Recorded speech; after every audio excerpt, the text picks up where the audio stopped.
दोस्तों, Indian film industry के उत्कर्ष में वैसे तो कई लोगों का योगदान रहा, लेकिन एक फैमिली ऐसी भी रही जिसे आप इस इंडस्ट्री का सबसे खास हिस्सा भी कह सकते हैं, और वह फैमिली है कपूर फैमिली। 3 नवंबर 1906 को जन्मे पृथ्वीराज कपूर को हिंदी सिनेमा के संस्थापक में से एक माना जाता है। थिएटर कलाकारों के सबसे पुराने संघ इप्टा के वे संस्थापक सदस्यों में से एक रहे। पृथ्वीराज कपूर ने ही बॉम्बे में साल 1944 में एक ट्रेवलिंग थिएटर कंपनी पृथ्वी थिएटर की स्थापना भी की थी। आज के हमारे इस वीडियो में जिस कपूर परिवार के सदस्य की हम बात करने वाले हैं वे हैं अपने जमाने के हैंडसम और चार्मिंग अभिनेता शशि कपूर। पद्म भूषण से सम्मानित अभिनेता शशि कपूर का जन्म 18 मार्च 1938 को कलकत्ता में हुआ था। उनके बचपन का नाम था बलबीर राज कपूर, लेकिन जब उन्होंने रुपेले पर्दे पर उपस्थिति दर्ज करवाई तो शशि कपूर के नाम से फेमस हुए। शशि कपूर ने अपने डेब्यू से पहले ही जेनिफर केंडल से शादी कर ली थी और साल 1961 में उनकी पहली फिल्म आई थी धर्मपुत्र। बाल कलाकार के रूप में कई फिल्में अपने डेब्यू से पहले कर चुके शशि कपूर को अपने करियर में हाइप मिली साल 1965 में आई फिल्म जब जब फूल खिले से। 70 के दशक में उन्होंने अमिताभ के साथ मिलकर एक से बढ़कर एक फिल्में दी। शशि कपूर का एक समय यह आलम था कि वे फिल्मों की शूटिंग में इतने ज़्यादा बिजी हो गए थे कि उनका अधिकतर समय अपनी कार में निकल जाया करता था। इसलिए उनके बड़े भाई राज कपूर उन्हें इस दौरान टैक्सी कहकर पुकारते थे। दोस्तों, शशि कपूर का करियर अपने बेहतरीन दौर से गुजर रहा था कि उन्होंने फिल्म प्रोड्यूस करने का मन बनाया। इंडस्ट्री को अच्छी और सार्थक फिल्में देने के चक्कर में शशि कपूर अपना सारा कमाया हुआ पैसा उन फिल्मों में लगाने लगे। बस यहीं से शशि कपूर का फाइनेंशियली डाउनफॉल स्टार्ट हो गया। दोस्तों, आज के इस वीडियो में हम बात करने वाले हैं उन फिल्मों के बारे में जिनके निर्माण के चलते शशि कपूर लगभग दिवालिया हो गए थे। नमस्कार दोस्तों, एक बार फिर से स्वागत है आपका आपके अपने चैनल बॉलीवुड अनबॉक्सिंग में। दोस्तों, अगर आप हमारे चैनल बॉलीवुड अनबॉक्सिंग पर नए हैं तो इसे सब्सक्राइब जरूर कर लें, क्योंकि हम फिल्मों से जुड़ी अंदर की बातें आपके लिए लाते रहते हैं। दोस्तों, इन फिल्मों से शशि कपूर ने हालांकि विदेशों तक कई अवार्ड विन किए, लेकिन ये सभी फिल्में उन्हें धीरे धीरे कर्ज में डुबोती रही। शशि कपूर का अपना खुद का एक बैनर था जिसका नाम था फिल्मवालाज। इस बैनर के तले जो सबसे पहली फिल्म उन्होंने बनाई थी उसका नाम था जुनून। 30 मार्च 1979 को रिलीज उनकी यह फिल्म रस्किन बॉन्ड के काल्पनिक novel a flight of pigeons पर आधारित थी। रस्किन बॉन्ड की कहानी को 1857 के स्वतंत्रता संग्राम पर फिट किया गया था। इस फिल्म के लिए डायरेक्टर के तौर पर शशि कपूर लेकर आए इससे पहले अंकुर, निशांत, मंथन और भूमिका जैसी फिल्में बना चुके श्याम बेनेगल को। श्याम बेनेगल 8 फिल्में बनाने में मास्टर थे। फिल्म जुनून की तरह की कहानी पर सुभाष घई किसना नाम की एक फिल्म बनाकर 2005 में एक बड़ी रकम गंवा चुके हैं। बहरहाल दोस्तों, इसी फिल्म जुनून से शशि कपूर का आर्थिक पतन स्टार्ट हुआ। इस फिल्म के लिए बेहतरीन सिनेमाटोग्राफी की थी गोविंद निहलानी ने, और इस फिल्म के लिए चुने गए कलाकारों में थे खुद शशि कपूर, नफीसा अली, शबाना आजमी, नसरुद्दीन शाह, कुलभूषण खरबंदा, जालाल आगा, Tom alter, Ismat Chughtai, Benjamin Gilani, Shashi Kapoor के तीनों बेटे बेटी यानी कुणाल कपूर, करण कपूर और संजना कपूर। इनके अलावा शशि कपूर की पत्नी जेनिफर केंडिल, जेनिफर केंडिल के पिता गोफ्रे केंडिल, दीप्ति नवल, सुषमा सेठ और राजेश विवेक। फिल्म के लिए डायलॉग लिखे थे सत्यदेव दुबे ने और उर्दू के लिए उनकी मदद की थी इस्मत चुगताई ने। शशि कपूर ने इस फिल्म से नफीसा अली को एज एन एक्ट्रेस लॉन्च किया था, क्योंकि नफीसा अली फेमिना मिस इंडिया का खिताब जीत चुकी थी और मिस इंटरनेशनल में भी उनकी रैंकिंग काफ़ी हाई थी। वे शशि कपूर और श्याम बेनेगल की नज़र में आई और उन्हें लीड हीरोइन के रोल में कास्ट कर लिया गया। फिल्म में शशि कपूर की पत्नी बनी थी शबाना आजमी, और जिससे वे फिल्म में प्रेम करते हैं उसका किरदार निभाया था नफीसा अली ने। जहां शशि कपूर फिल्म के हीरो बने तो उनकी पत्नी जेनिफर केंडिल ने फिल्म में उनकी हीरोइन बनी नफीसा अली की मां की भूमिका निभाई थी। फिल्म में हीरोइन के तौर पर हालांकि आलिया भट्ट की मां सोनी राजदान ने भी ऑडिशन दिया था, लेकिन श्याम बेनेगल को एक लाइट आइज वाली एक्ट्रेस की ज़रूरत थी, तो उन्होंने सोनी को रिजेक्ट कर दिया और नफीसा अली को फाइनल किया। इस फिल्म की निर्माण के दौरान शशि कपूर और उनके को स्टार नसरुद्दीन शाह की सेट पर कभी भी नहीं बनी। शशि कपूर को नसीर से शिकायत थी कि वे हमेशा नशा करके सेट पर पहुंचते हैं। पलटवार में नसीर ये कहा करते थे कि अगर वे नशा करके भी आते हैं तो इसका कभी भी फिल्म की शूटिंग पर कोई असर नहीं पड़ता। दोनों के बीच दरअसल प्रॉब्लम ये थी कि दोनों ही फिल्म की हीरोइन नफीसा अली को इम्प्रेस करने की कोशिश कर रहे थे। ये उस दौर में मीडिया में खबरें हुआ करती थी। हालांकि दोनों ही कलाकार एक दूसरे के काम में हमेशा हस्तक्षेप करते रहते थे, जिसका फिल्म पर काफ़ी असर पड़ा था। इस फिल्म के बाद नसीर ने कई बार शशि के व्यवहार को लेकर काफ़ी शिकायतें भी की, लेकिन बाद में दोनों ही अभिनेता फिल्म बेजुबान में अभिनय करने के लिए बमुश्किल ही राजी हुए। शशि कपूर से इस फिल्म के दौरान कई लोगों से पंगे हुए। उन्होंने एक बार जलाल आगा को फिल्म से बाहर कर दिया था, क्योंकि उन्हें जलाल के बात करने का तरीका बहुत ही ऑफेंसिव लगता था। फिर बाद में किसी तरह जलाल को फिर से एंट्री मिल गई। इसी फिल्म की शूटिंग के दौरान शशि कपूर की पत्नी जेनिफर केंडिल को यह शक हुआ कि शबाना आजमी के साथ शशि कपूर का अफेयर चल रहा है। इसी फिल्म के बाद शशि कपूर पे ये घोषित पाबंदी लग गई कि वे शबाना के साथ भविष्य में काम नहीं करेंगे। दोस्तों, शशि कपूर ने उस दौर में हालांकि अच्छी फिल्म बनाने का सोचकर बहुत सारा पैसा इस फिल्म की शूटिंग पर फूंक दिया था। फिल्म भले ही कमर्शियली सक्सेस ना हुई हो, लेकिन इस फिल्म को 7 अवार्ड अपने नाम पर मिले थे और 2 का ऐसे नॉमिनेशन भी मिला था। इस फिल्म को फिल्म फेयर के best film, best director, best dialogue और बेस्ट सिनेमेटोग्राफी जैसे कई अवार्ड मिले थे। दोस्तों, उस साल 7.6 आउट ऑफ 10 IMDb रेटिंग मिली हुई यह फिल्म लगभग 1 करोड़ रुपए के बजट में बनी थी और बुरी तरह से फ्लॉप रही थी, जिससे कि शशि कपूर का बहुत सारा पैसा खत्म हो गया था। वीडियो की कड़ी में शशि कपूर के द्वारा प्रोड्यूस की गई आज की दूसरी फिल्म है साल 1981 के अगस्त महीने की 29 तारीख के दिन रिलीज रोमांटिक ड्रामा फिल्म 36 चौरंगी लेन। शशि कपूर इस फिल्म के लिए डायरेक्टर के तौर पर लेकर आए राष्ट्रीय पुरस्कार जीती हुई डायरेक्टर अपर्णा सेन को। अपर्णा सेन उस दौर में बंगाली सिनेमा का एक बहुत ही बड़ा नाम था। फिल्म की कहानी खुद अपर्णा सेन ने लिखी थी और यह अपर्णा सेन की पहली हिंदी फिल्म भी थी। फिल्म की कहानी एक टीचर के अकेलेपन के जीवन पर आधारित थी, जो कि एक एंग्लो इंडियन महिला है। इस फिल्म में अभिनय कर रहे कलाकार थे शशि कपूर की पत्नी जेनिफर कैंडिल के पिता जेफरी कैंडिल, धृतिमान चटर्जी, देबाश्री रॉय, सोनी राजदान, संजना कपूर, करण कपूर, रूमा गुहा ठकुरता और बाकी के कई बंगाली सिनेमा के कलाकार। दोस्तों, इस फिल्म से अपर्णा सेन का फिल्म का सब्जेक्ट ऑटोमेटिक ही इंग्लिश बन गया, क्योंकि या तो फिल्म के कलाकार अंग्रेज थे और या फिर बंगाली सिनेमा के कलाकार। अपर्णा सेन फिल्म में एक एंग्लो इंडियन महिला को न तो हिंदी में बात करा सकती थी और न ही बांग्ला में, क्योंकि यह अवास्तविक लगता। शशि कपूर को यह फिल्म बनाते समय यह भी पता था कि उन्हें इस फिल्म के लिए उनके रेगुलर फाइनेंसर्स नहीं मिल पाएंगे, इसलिए उन्होंने फिल्म के लिए फाइनेंस हेतु NFDC से संपर्क किया और फंड का जुगाड़ किया। शशि कपूर की पत्नी का फिल्म में सेंट्रल कैरेक्टर था, जिसका किरदार था वॉयलेट स्टोनहैम का। शशि का पूरा परिवार इस फिल्म में काम कर रहा था। जेनिफर कैंडिल के पिता जेफरी कैंडिल ने इस फिल्म में उनके बड़े भाई की भूमिका निभाई थी। फिल्म के एक ड्रीम सीक्वेंस में उनकी बेटी संजना कपूर ने उनके युवा वर्जन की भूमिका निभाई। उनके बेटे करण कपूर ने वॉयलेट के मरे हुए मंगेतर डेवी की भूमिका इस फिल्म में निभाई थी। जेनिफर के पति शशि कपूर फिल्म के प्रोड्यूसर भी थे। जब फिल्म में जेनिफर के बड़े भाई के रोल में शशि कपूर जेनिफर के पिता जेफरी कैंडिल को लेकर आए तो अपर्णा ने साफ साफ इनकार कर दिया था। उनका मानना था कि जेफरी उनकी बेटी के बड़े भाई के रोल में काफ़ी बूढ़े हो चुके हैं। फिर भी शशि कपूर ने जेफरी को ही फिल्म में कास्ट किया। इस फिल्म की शूटिंग के दौरान Dharmendra action packed film Raj Tilak की शूटिंग कर रहे थे। वे जब भी शशि कपूर से मिलते तो 36 चौरंगी लेन जैसी फिल्म बनाने के लिए शशि कपूर का मजाक उड़ाया करते थे। धर्मेंद्र को इस बात का आश्चर्य था कि इस एक्शन के दौर में कौन दर्शक भला एक बूढ़ी अकेली महिला की कहानी को पर्दे पर देखने जाएगा। देखा जाए तो धर्मेंद्र सही भी थे। जब फिल्म रिलीज हुई तो इसे खाली सिनेमाघर मिले। फिल्म कमर्शियली सक्सेस साबित नहीं हुई थी, लेकिन इंडियन फिल्म इंडस्ट्री में एक तबका ऐसा भी है जिसने फिल्म को सराहा था। लेकिन शशि कपूर को सबसे बड़ा झटका तब लगा जब जेनिफर को इस फिल्म के लिए सर्वश्रेष्ठ अभिनेत्री का राष्ट्रीय पुरस्कार केवल इसलिए नहीं दिया गया क्योंकि वे इंडियन नहीं थी।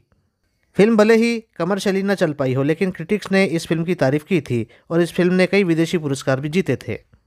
फिल्म की रिलीज के बाद फिल्म की दूसरी हीरोइन देबाश्री रॉय और शशि कपूर के बीच भी कई पंगे हुए। देबाश्री ने यह इल्ज़ाम लगाया कि शशि कपूर ने उनकी अनुभवहीनता और सरलता का फ़ायदा उठाकर उनके कई बेडरूम सीन शूट करवा लिए थे, जबकि उन्हें इसके बारे में कुछ भी पता नहीं था। इस सब के बचाव में शशि कपूर का यह कहना था कि देबाश्री राय उनकी नहीं बल्कि अपर्णा सेन की पसंद थी। देबाश्री को फिल्म साइन करते समय उन सभी सीन्स के बारे में सब कुछ बता दिया गया था। दोस्तों, हुआ जो भी हो, लेकिन इस फिल्म की आज काफ़ी तारीफें की जाती है, जिस फिल्म ने शशि कपूर को फाइनेंशियली बहुत ही ज़्यादा लॉस दे दिया था, जबकि इस फिल्म को 7.6 आउट ऑफ 10 IMDb रेटिंग मिली हुई है। दोस्तों, वीडियो की कड़ी में हमारी अगली फिल्म है कलयुग, जो कि शशि कपूर के बैनर फिल्म वाला के तहत बनने वाली तीसरी फिल्म थी। साल 1981 के मार्च महीने की 28 तारीख के दिन रिलीज यह ड्रामा फिल्म महाभारत की कहानी पर आधारित थी। इस फिल्म के लिए शशि कपूर डायरेक्टर के तौर पर फिर से श्याम बेनेगल को लेकर आए थे और फिल्म के लिए फिर से सिनेमाटोग्राफर थे गोविंद निहलानी। फिल्म के लिए स्टोरी और स्क्रीन प्ले लिखा था श्याम बेनेगल ने गिरीश कर्नाड के साथ मिलकर और फिल्म के लिए डायलॉग लिखे थे सत्यदेव दुबे ने। फिल्म की कहानी महाभारत के पात्र पांडव, दुर्योधन और कर्ण की स्टोरी को बेस लिए हुए थी और फिल्म को पृष्ठभूमि दी गई थी पारिवारिक बिजनेस की। फिल्म के लिए जो कलाकार लिए गए थे वे थे खुद शशि कपूर, रेखा, राज बब्बर, कुलभूषण खरबंदा, अनंत नाग, अमरीश पुरी, AK हंगल, सुषमा सेठ, विक्टर बनर्जी, विजया मेहता, ओम पुरी, रीमा लागू, सलीम गोसे, विनय आप्टे, मदन जैन, आकाश खुराना, उर्मिला मातोडकर, सुप्रिया पाठक और बेंजामिन गिलानी। दोस्तों, आज आप अगर इस फिल्म को देखेंगे तो इस फिल्म को देखते ही रह जाएंगे। शशि कपूर का सार्थक सिनेमा दिखाने का यह तरीका इतना उम्दा था कि इसी फिल्म की कहानी पर बनी प्रकाश झा की फिल्म राजनीति अपने समय की एक बड़ी हिट फिल्म थी। जब शशि कपूर ने इस फिल्म के लिए फिर से श्याम बेनेगल को साइन किया था तो सभी इंडस्ट्री के लोग हैरान रह गए थे। सभी का यह मानना था कि शशि कपूर पागल हो गए हैं। श्याम बेनेगल के काम की केवल सराहना की जा सकती है, उन्हें अपनी फिल्म के डायरेक्शन के लिए हायर करना मूर्खतापूर्ण काम है। दरअसल सिनेमा पर शशि कपूर और श्याम बेनेगल के विचार सेम थे, इसीलिए शशि कपूर ने श्याम बेनेगल को साइन किया था।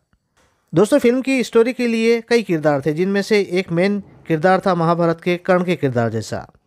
उस रोल के लिए शशि कपूर बंगाली सिनेमा के दिग्गज कलाकार सौमित्र चटर्जी को चाहते थे, लेकिन हेल्थ प्रॉब्लम के चलते उन्होंने वह रोल करने से मना कर दिया। श्याम बेनेगल ने यह रोल नसीरुद्दीन शाह को ऑफर किया था। नसीर उस समय काफ़ी बिजी चल रहे थे, तो उन्होंने मना कर दिया। श्याम बेनेगल से उन्होंने मना तो बोल दिया, लेकिन उन्हें बुरा भी काफ़ी लगा। दरअसल नसीर उस समय फिल्म आधारशिला की शूटिंग में व्यस्त चल रहे थे। नसीर ने उनसे कहा कि वे शाम की अगली फिल्म मंडी में जो भी शाम कहेंगे वे किरदार निभा लेंगे, लेकिन फिलहाल वे बिजी हैं। जबकि कई लोगों का ये मानना था कि शशि कपूर के लिए उनकी नफरत थी, जिसके कारण नसीर इस फिल्म को स्वीकार नहीं कर रहे हैं। अभी पिछली ही फिल्म जुनून की शूटिंग के दौरान दोनों में कई पंगे हुए थे और नसीर का यह भी मानना था कि ये रोल उन्हें फिल्म के डायरेक्टर श्याम बेनेगल ने ऑफर किया है, न कि प्रोड्यूसर शशि कपूर ने। नसीर को यह अप्रोच ऑफेंसिव लगी। फिल्म में पांडव वाले रोल के लिए सबसे बड़े भाई का रोल शशि कपूर प्ले करने वाले थे और राज बब्बर सबसे छोटे भाई का। लेकिन जब कोई दिग्गज कलाकार उस कर्ण वाले रोल को करने के लिए राजी नहीं हुआ तो शशि कपूर को यह रोल खुद ही प्ले करना पड़ा। शशि कपूर जैसे ही कर्ण वाला किरदार निभाने के लिए राजी हुए तो श्याम बेनेगल ने भूमिकाओं में काफ़ी फेरबदल कर दिया और अब सबसे बड़े भाई बने थे राज बब्बर। बीच वाले भाई के रोल में कुलभूषण खरबंदा को कास्ट किया और सबसे छोटे वाले गुस्सेल भाई यानी अर्जुन के किरदार में श्याम बेनेगल ने अपने पसंदीदा एक्टर अनंत नाग को कास्ट कर लिया। इस फिल्म में शशि कपूर देबाश्री रॉय को लाना चाहते थे, लेकिन उनकी वाइफ जेनिफर कैंडिल ने एक दिन सुप्रिया पाठक को थिएटर में एक्टिंग करते हुए देखा तो उन्हें अनंत नाग के अपोजिट कास्ट कर लिया। अभिनेत्री अनीता कंवर को भी इस फिल्म में केमियो की पेशकश की गई थी, लेकिन वे भी फिल्म आधारशिला में व्यस्त थी तो उन्होंने भी इनकार कर दिया। दोस्तों, श्याम बेनेगल शबाना आजमी को इस फिल्म में सबसे बड़े भाई की पत्नी के रोल के लिए चाहते थे। ये तब की बात है जब वह किरदार शशि कपूर प्ले कर रहे थे। शशि कपूर हालांकि अब तक शबाना आजमी के साथ अभिनय करना छोड़ चुके थे, क्योंकि उनके और शबाना आजमी के अफेयर की खबर के चलते शशि कपूर की पत्नी जेनिफर कैंडिल एक बार आत्महत्या का प्रयास कर चुकी थी, तो उस रोल में बदले में रेखा को कास्ट किया गया। रेखा भी अभी अमिताभ से अलग हुई थी, तो उन्होंने फिल्म खूबसूरत की सफलता के बाद सार्थक सिनेमा में अपना कदम जारी रखा। जब सारी स्टार कास्ट फाइनल हो गई तो पता चला कि वे अब फिल्म में राज बब्बर की हीरोइन हैं। साल 1980 में आई फिल्म आक्रोश में रीमा लागू की भूमिका को देखकर शशि कपूर ने उन्हें भी फिल्म में कास्ट किया। फिल्म में दुर्योधन टाइप के किरदार के लिए विक्टर बनर्जी को कास्ट किया गया। दोस्तों, फिल्म में जहां राज बब्बर कुलभूषण खरबंदा और अनंत नाग के बड़े भाई बने हुए थे, लेकिन वे उम्र में दोनों से ही काफ़ी छोटे थे। विक्टर बनर्जी की रियल लाइफ बेटियों ने उनकी बेटियों के रूप में और उर्मिला मातोंडकर ने रेखा के बेटे का रोल प्ले किया था। दोस्तों, इतनी बेहतरीन फिल्म को उस साल ज़्यादा दर्शक नहीं मिल पाए थे, जबकि इसे 7.8 आउट ऑफ 10 IMDb रेटिंग मिली हुई है। फिल्म में गीतों के लिए कोई भी जगह नहीं थी और बैकग्राउंड म्यूजिक वनराज भाटिया ने तैयार किया था। दोस्तों, यह फिल्म कलयुग उन भारतीय फिल्मों में से एक रही जिन्हें एकेडमिक अवार्ड के लिए प्रस्तुत किया गया था। यह फिल्म सर्वश्रेष्ठ स्क्रीन प्ले के चलते बर्लिन इंटरनेशनल फेस्टिवल में भी शामिल की गई थी। दोस्तों, इस फिल्म की शूटिंग के समय राज बब्बर का एक कार एक्सीडेंट हो गया था। डॉक्टर्स ने उन्हें 4 हफ्ते तक कंप्लीट रेस्ट करने को भी बोल दिया था, लेकिन सारे कलाकारों की डेट्स के कॉम्बिनेशन के चलते शशि कपूर को निर्धारित समय में फिल्म की शूटिंग पूरी करवानी थी। तब राज बब्बर ने अपने हाथों से ही प्लास्टर काटा और दर्द होते हुए भी फिल्म की शूटिंग पूरी की। दोस्तों, फिल्म कलयुग बनी, रिलीज हुई, लेकिन कमर्शियली हिट नहीं हो पाई। ये और बात है कि इस फिल्म ने best film, best supporting actress और बेस्ट साउंड रिकॉर्डिस्ट जैसे फिल्म फेयर अवार्ड जीते और इसे फिल्म फेयर के 3 नॉमिनेशन भी मिले थे। दोस्तों, फिल्म कलयुग एक बहुत ही बेस्ट ड्रामा फिल्म है, जिसे आप अगर आज देखेंगे तो अपनी सीट से नहीं उठेंगे। इतनी अच्छी फिल्म बनाने के बाद भी साल 1985 में सिनेब्लिट्स मैगजीन में राज बब्बर श्याम बेनेगल पर एक बार यह कहकर भड़के थे कि इतने बड़े सितारों के होने के बावजूद भी श्याम बेनेगल ने एक बेकार फिल्म बनाई है। दरअसल राज बब्बर ने यह तब कहा था जब श्याम बेनेगल ने राज बब्बर की साल 1985 में रिलीज फिल्म लावा की आलोचना की थी। दोस्तों, वीडियो की कड़ी में हमारी अगली शशि कपूर के द्वारा प्रोड्यूस फिल्म है साल 1982 के मार्च महीने की 4 तारीख के दिन रिलीज ड्रामा फिल्म विजेता। इस फिल्म में डायरेक्टर के तौर पर शशि कपूर इस बार लेकर आए उनकी पिछली 2 फिल्मों के सिनेमेटोग्राफर रह चुके गोविंद निहलानी को। गोविंद भी अब तक आक्रोश और अर्धसत्य जैसी सार्थक फिल्में बनाकर इंडस्ट्री में एज ए डायरेक्टर अपनी जगह बना चुके थे। इस फिल्म के लिए इस बार शशि कपूर जो सितारे लेकर आए थे वे थे खुद शशि कपूर, रेखा, शशि कपूर के बड़े बेटे कुणाल कपूर, सुप्रिया पाठक, मदन जैन, राजा बुंदेला, के रैना, अमरीश पुरी, ओम पुरी, दीना पाठक, शफी इनामदार और सुलभा देशपांडे। फिल्म की कहानी और स्क्रीन प्ले लिखा था दिलीप चित्रे ने और उसमें उनकी मदद की थी सत्यदेव दुबे ने। फिल्म के लिए डायलॉग भी सत्यदेव दुबे ने ही लिखे थे। फिल्म की कहानी एक क्लीन शेव सिख निहाल सिंह और उनकी महाराष्ट्रियन पत्नी नीलिमा और उसके बेटे अंगद के इर्द गिर्द घूमती है, जिसमें दोनों पति पत्नी के बीच झगड़ों को देखकर उनका बेटा एयरफोर्स में जाने का प्लान बना लेता है। फिल्म में कुणाल कपूर शशि कपूर के बेटे बने हुए थे। शशि कपूर की पत्नी के रोल के लिए इस बार फिर शबाना पहली पसंद थी, लेकिन उनकी जगह फिर रेखा को लिया गया। हालांकि यह भूमिका एक महाराष्ट्रियन महिला की थी, जिसके लिए गोविंद निहलानी अपनी पिछली फिल्म की हीरोइन स्मिता पाटिल को चाहते थे, लेकिन शशि कपूर ने उस रोल के लिए रेखा को ही चुना। फिल्म में कुणाल कपूर ने एक पगड़ी वाले सिख लड़के की भूमिका निभाई थी। उनके फेयर कलर को देखते हुए उनके ऊपर डार्क मेकअप किया गया। फिल्म में कुणाल की हीरोइन के रोल में शशि कपूर ने पिछली फिल्म 36 चौरंगी लेन की हीरोइन देबाश्री रॉय को साइन किया था, लेकिन बीच में यह खबर फैल गई कि कुणाल कपूर और देबाश्री एक दूसरे के साथ इन्वॉल्व है, तो शशि कपूर ने देबाश्री को निकाल दिया और उनकी जगह पर सुप्रिया पाठक को साइन किया। फिल्म की शूटिंग के दौरान एक दिन कुणाल कपूर को सिगरेट पीते हुए एक फोटोग्राफर ने क्लिक कर लिया, जबकि उन्होंने उस समय एक सिख की पोशाक पहनी हुई थी। कुणाल को पता था कि अगर यह फोटो किसी मैगजीन में छप गई तो सिख समुदाय नाराज हो जाएगा और फिल्म कभी भी रिलीज नहीं हो पाएगी। कुणाल ने तुरंत ही फोटोग्राफर को पकड़ा और उनसे फिल्म का रोल ले लिया और उसे 2 थप्पड़ भी मारे। दोस्तों, शशि कपूर जब यह फिल्म बना रहे थे तब उन्हें यह फिल्म बेचने में काफ़ी दिक्कतें आ रही थी। फिल्म को उस समय वितरक नहीं मिल रहे थे, लेकिन जब फिल्म पूरी बन गई तो फिल्म को वितरक भी मिल गए। मीडिया में फिल्म की रिलीज पर शशि कपूर पर यह आरोप लगाया कि उन्होंने यह फिल्म कुणाल कपूर को रीलॉन्च करने के लिए बनाई है, लेकिन इस बात पर शशि कपूर का कहना था कि उन्होंने कुणाल को केवल इसलिए लिया क्योंकि वह एक विश्वसनीय युवा सरदार की भूमिका को एज ए चैलेंज ले रहे थे और शशि कपूर के साथ फिल्म के लिए अवेलेबल डेट्स में फिल्म की शूटिंग करने के लिए भी वे सक्षम थे, जबकि यह भूमिका पहले राज बब्बर के लिए सोची गई थी। दोस्तों, शशि कपूर की माने तो भारतीय वायुसेना के लोगों के कहने पर शशि कपूर ने उनके ऊपर यह फिल्म बनाई थी। साल 1982 के दौर में देखा जाए तो विजेता अपनी तरह की पहली फिल्म थी। फिल्म हालांकि कमर्शियली फ्लॉप रही, लेकिन फिल्म ने कई अवार्ड जीते, जैसे सर्वश्रेष्ठ सिनेमाटोग्राफी का गोविंद निहलानी ने, बेस्ट साउंड डिज़ाइन का हितेंद्र घोष ने और बेस्ट एडिटिंग का केशव नायडू ने। फिल्म के अनसक्सेस हो जाने के बाद भी इसे 7.7 आउट ऑफ 10 IMDb रेटिंग मिली हुई है। दोस्तों, वीडियो की कड़ी में हमारी अगली फिल्म है साल 1984 के अगस्त महीने की 23 तारीख के दिन release musical romantic drama film उत्सव। दोस्तों, फिल्म उत्सव ही वही फिल्म है जिसकी वजह से शशि कपूर बुरी तरह से कर्जे में डूब गए थे। इस फिल्म ने उन्हें दिवालिया बना दिया था। इस फिल्म के लिए शशि कपूर ने घोषणा लगभग फिल्म सिलसिला की रिलीज के 2 साल बाद ही कर दी थी। फिल्म की घोषणा अमिताभ और रेखा को लीड किरदार में लेकर की गई थी। जब अमिताभ वह रोल नहीं कर पाए तो फिल्म उत्सव में वह रोल खुद शशि कपूर ने प्ले किया। इस फिल्म के लिए इस बार शशि कपूर डायरेक्टर के तौर पर लेके आए कन्नड़ भाषा के विद्वान कलाकार गिरीश कर्नाड को।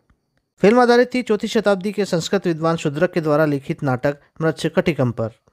फिल्म की स्क्रिप्ट खुद फिल्म के डायरेक्टर गिरीश कर्नाड ने लिखी थी और डायलॉग लिखे थे शरद जोशी ने। इस बार फिल्म के किरदार और नए तरह के थे, जैसे रेखा, शेखर सुमन, अमजद खान, कुलभूषण खरबंदा, शंकर नाग, कुणाल कपूर, अनुराधा पटेल, अनुपम खेर, नीना गुप्ता, अन्नू कपूर, हरीश पटेल, शशि कपूर, राजेश पुरी, दीपक काजिर, संजना कपूर, यूनुस परवेज और सतीश कौशिक। दोस्तों, यह फिल्म कई वजह से शशि कपूर के लिए हानिकारक साबित हुई। सबसे पहली हानि हुई इस फिल्म से शशि कपूर को धन की। फिल्म अक्सर लेट होती रही। लगभग 2 साल का समय निकल जाने के बाद फिल्म के डायरेक्टर गिरीश कर्नाड ने शशि कपूर से कहा कि उन्हें फिल्म की शूटिंग के लिए 2 महीने की डेट्स और चाहिए। पूरा 1 महीना सिर्फ कलाकारों के रिहर्सल के लिए और दूसरा महीना फिल्म की शूटिंग के लिए। इस फिल्म के लिए शशि कपूर का बजट वैसे ही बहुत ज़्यादा हो गया था। शशि कपूर ने फिर बिना रिहर्सल के ही 1 महीने में बाकी का काम निपटाया। दोस्तों, इस फिल्म की शूटिंग के दौरान ही शशि कपूर की पत्नी जेनिफर कैंडल की मृत्यु हो गई। फिल्म में खुद के रोल के लिए शशि कपूर ने अपना वजन बढ़ाया। उनका वजन ऐसा बढ़ा कि फिर कभी भी कम नहीं हो सका और वजन बढ़ जाने के कारण उन्हें हीरो वाले रोल मिलना बंद हो गए और उन्हें कैरेक्टर एक्टर की तरह काम करना पड़ा। इस फिल्म में हालांकि हीरो वाला रोल पहले कमल हसन को करना था, लेकिन उनके साथ कुछ प्रॉब्लम्स के चलते शेखर सुमन को लाया गया। दोस्तों, इस फिल्म उत्सव ने शशि कपूर को आर्थिक रूप से, शारीरिक रूप से और स्वास्थ्य रूप से बर्बाद कर दिया। कि शशि कपूर के द्वारा बनाई गई यह फिल्म उत्सव समय से बहुत ही आगे की फिल्म थी, जिसे समीक्षकों के द्वारा काफ़ी प्रशंसित किया गया था, लेकिन बॉक्स ऑफिस पर यह फिल्म बुरी तरह से फ्लॉप हो गई, जबकि आज इसकी गिनती एक कल्ट और क्लासिक फिल्म में की जाती है। यह फिल्म रेखा के कैरियर की सबसे बेहतरीन परफॉर्मेंस से एक मानी जाती है। दोस्तों जुनून, कलयुग, 36, चौरंगी लेन, विजेता और उत्सव जैसी अच्छी पुरस्कार विजेता फिल्मों का निर्माण करने के बाद शशि कपूर ने इन फिल्मों में अपना सारा पैसा बर्बाद कर दिया, क्योंकि इन फिल्मों ने उन्हें इंडिया और फॉरेन कंट्री में कई अवार्ड तो दिलवाए, लेकिन विशेष रूप से फिल्म उत्सव के लिए कोई भी पुरस्कार नहीं मिल पाया। शशि कपूर कर्ज के तले डूबते गए। उन्होंने फैसला लिया कि अब बहुत हो गया, अब कोई भी आर्ट टाइप की फिल्में नहीं बनाएंगे। उन्होंने अपना सारा कर्जा चुकाया और अपने खोए हुए पैसों को पाने के लिए एक बड़ी स्टार कास्ट को लेकर संपूर्ण मसाला फिल्म बनाने का फैसला किया। शशि कपूर अब चाहते थे कि उनकी इस फिल्म को उनके बड़े भाई राज कपूर डायरेक्ट करें और फिल्म को नाम दिया गया अजूबा। लेकिन दोस्तों हेल्थ प्रॉब्लम के चलते राज कपूर इस फिल्म को डायरेक्ट नहीं कर पाए। फिर इस फिल्म के लिए मनमोहन देसाई से कॉन्टेक्ट किया गया, लेकिन वे अब रिटायरमेंट ले चुके थे। फिर बाद में फिल्म के हीरो अमिताभ और उनकी पत्नी जया बच्चन के कहने पर खुद शशि कपूर ने फिल्म को डायरेक्ट करने का फैसला किया। शशि कपूर ने अपने पुराने दोस्तों प्रयागराज, भरत बल्ला और ब्रिज कटियाल के साथ मिलकर स्क्रिप्ट पर काम किया और फिल्म बनाई अजूबा। उन्हें इसे बनाने में 3 साल का समय लगा, लेकिन जब यह फिल्म रिलीज हुई तो यह एक डिजास्टर फिल्म साबित हुई, जबकि इस फिल्म में एक मनोरंजक हिट फिल्म के सारे एलिमेंट अवेलेबल थे। वजह थी इस फिल्म का साल। यह साल था साल 1991। अब दर्शकों का टेस्ट काफ़ी बदल चुका था। तो शशि कपूर ने फिल्म अजूबा में बहुत सारा पैसा डुबाया, लेकिन बाद में फिल्म के सैटेलाइट्स राइट बेचकर उन्होंने पूरा कर्जा खत्म कर दिया। शशि ने सभी से लिए हुए पैसे वापस कर दिए। शशि कपूर अब दोबारा अच्छे सिनेमा के बारे में सुनना तक नहीं चाहते थे। उन्होंने फिल्में बनाना ही बंद कर दिया। एक डायरेक्टर के तौर पर अजूबा शशि कपूर की पहली और आखिरी फिल्म रही। दोस्तों एक अच्छे अभिनेता के द्वारा दिखाए गए सार्थक सिनेमा को दर्शकों ने सिरे से खारिज कर दिया, जिससे कि एक बेहतरीन अभिनेता ने फिल्में बनाना ही बंद कर दिया। दोस्तों आज के वीडियो में बस इतना ही। वीडियो में दी गई जानकारी अच्छी लगी हो तो वीडियो को लाइक करें और साथ साथ हमारे चैनल बॉलीवुड अनबॉक्सिंग को सब्सक्राइब जरूर करें। धन्यवाद।